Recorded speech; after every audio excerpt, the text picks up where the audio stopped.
If you wanna watch the brother of Age of Tomorrow, who is not as good as his elder brother, then you can check out the new Amazon Prime movie, The Tomorrow War. And another alien time travel movie with family relation vibe into it. So without any further ado, let's talk about the plot, story and hot message you can get from it. The year is 2022.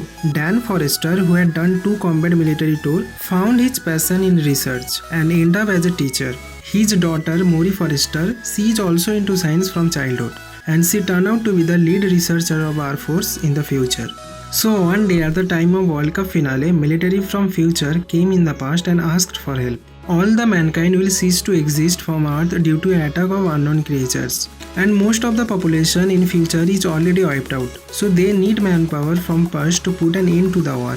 Governments of all countries in the world came to an agreement and started sending people from past to the future for fighting. Although less than 20% made it back to the home, those who do are suffering from PTSD issues. Students in 2022 are all depressed, but Dan seems positive that there must be a way to prevent this. However, Dan is called into the draft and we learn that Dan is due to die in 7 years, is more than adequate to fight in the future without messing things up. And we also noticed that all of the chosen fighters are adult. Basically, those are chosen who either have already given birth to all of their children and will be dead in recent years. First, Dan went to his father to remove the capsule so that he and his family can escape. His father is separated from them like years and Dan hated him. At last, due to an argument, he decided to face the aliens to save his daughter's future.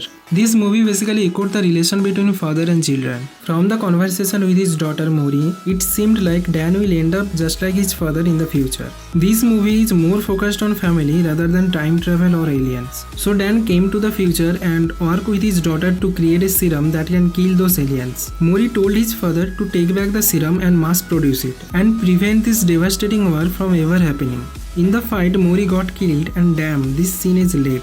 Dan couldn't save his daughter as he is out of time in the future. Then he came back and with his wife he discovered that those aliens were in this planet from ages, buried inside glacier. Through a kid called Martin that so happens to be obsessed with ancient volcanoes, they pinpoint the location in Russia and went there to kill those aliens. Finally, they found a spaceship and white spikes buried under the glacier. They tried to kill them when they are sleeping, but most of them woke up. Dorian bombed the ship, but the female one got away. Finally, Dan killed the female one while his father was destructing it. Government took the credit as usual, but Dan found something valuable than that. As I said before, this movie is brother of Age of Tomorrow with lower quality. Nothing was new, only one thing was different. Director injects the family relation into it, which turned out pretty well. Although I also have a good time watching this movie, and I think so does everybody. You can check this out if you have free time and don't expect anything new besides those top level VFX and this damn scene. So that's for today's video. If you love this, hit a like and do subscribe.